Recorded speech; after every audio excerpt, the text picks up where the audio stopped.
नमस्कार, स्वागत है आपका इंडियन न्यूज़ इन खबर में और मैं हूं मनोज कुमार। झारखंड के चुनावी नतीजे सामने आ चुके हैं और इस बार भी तय हो गया है कि हेमंत सोरेन मुख्यमंत्री बनेंगे। झारखंड मुक्ति मोर्चा, कांग्रेस और आरजेडी की सरकार बनेगी। और साथ ही ये भी अब तय हो गया है कि 19 साल के इतिहास में, यानी झारखंड के गठन के 19 साल के इतिहास में 10 मुख्यमंत्री रहे और एक बार भी ऐसा नहीं हुआ कि कोई भी सरकार दोबारा सत्ता में वापसी की हो, दोबारा सरकार बनाने में किसी को सफलता मिली हो। रविवार दास के नाम एक रिकॉर्ड जरूर यह है कि उन्होंने 5 साल का कार्यकाल पूरा किया, लेकिन वो भी दोबारा सत्ता में बीजेपी को वापस नहीं लौटा सके। साथ ही चुनावी नतीजे आने के बाद एक और बात निकल कर सामने आई है कि प्रधानमंत्री नरेंद्र मोदी की डबल इंजन थ्योरी भी फेल हो रही है। क्योंकि लगातार जो नतीजे सामने आ रहे हैं विभिन्न राज्यों से, खासकर अभी चुनाव जो हुए थे महाराष्ट्र में, मध्य प्रदेश, उसके बाद राजस्थान, फिर हरियाणा, जहाँ जहाँ से चुनावी नतीजे सामने आए उसमें यही देखा गया कि नरेंद्र मोदी जो अक्सर कहा करते थे डबल इंजन थ्योरी, यानी केंद्र में जो सरकार है वही सरकार अगर राज्यों में रहे तो क्षेत्र का विकास होता है, राज्य का विकास होता है। हमेशा कहा करते थे नरेंद्र मोदी विभिन्न मंचों से, जो भी गैर बीजेपी शासित जो सरकारें हैं उसके बारे में आरोप ये लगाया जाता था कि वहाँ पे विकास इसलिए नहीं हो पाता क्योंकि केंद्र के साथ समन्वय नहीं बैठ पाता, केंद्र के साथ तालमेल नहीं होता। इसलिए केंद्र में और राज्य में अगर एक ही सरकार रहे तो क्षेत्र का और राज्य का विकास होगा।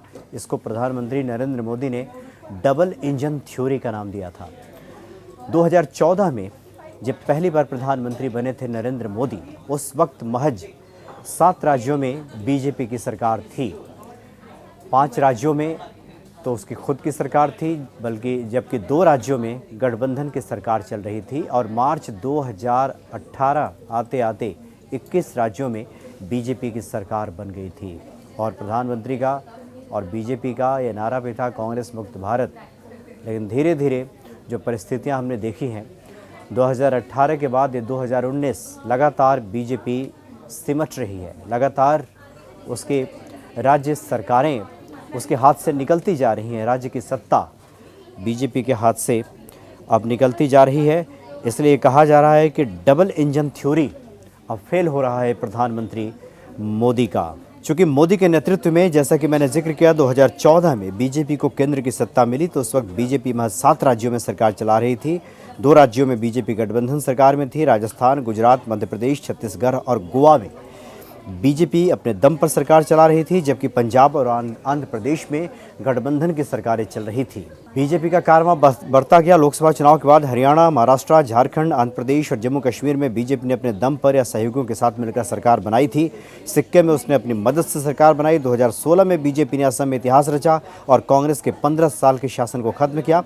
2017 में 7 राज्यों के विधानसभा चुनाव हुए तो बीजेपी ने यूपी, उत्तराखंड, गोवा, मणिपुर, हिमाचल प्रदेश, गुजरात में सरकार बनाई, जबकि कांग्रेस ने पंजाब में अपना खाता खोला।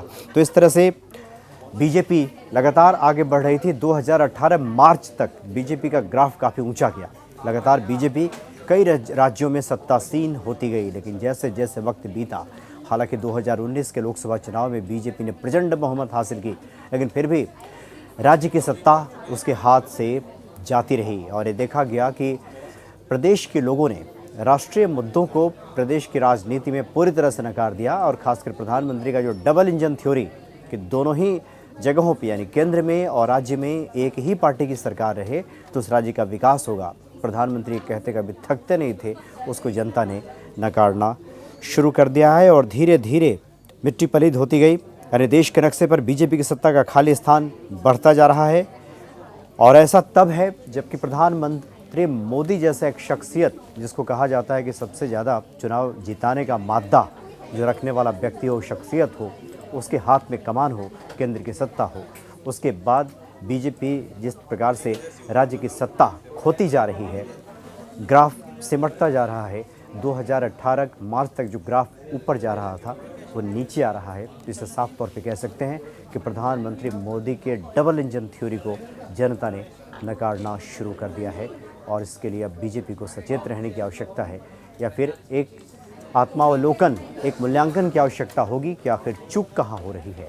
क्या राष्ट्रीय मुद्दों के आधार पर स्थानीय चुनाव जीते जा सकते हैं? अगर नहीं तो फिर स्थानीय जो मुद्दे हैं, स्थानीय जो समस्याएं हैं, लोगों की जो दिक्कतें हैं, रोज़मर्रा की ज़रूरतें हैं, उसके जब तक सरकार उस पर ध्यान नहीं देगी तब तक शायद स्थिति ऐसे ही होती रहेगी। फिलहाल इतना ही। नमस्कार। इन खबर चैनल को सब्सक्राइब करें और बेल आइकन दबाना ना भूलें।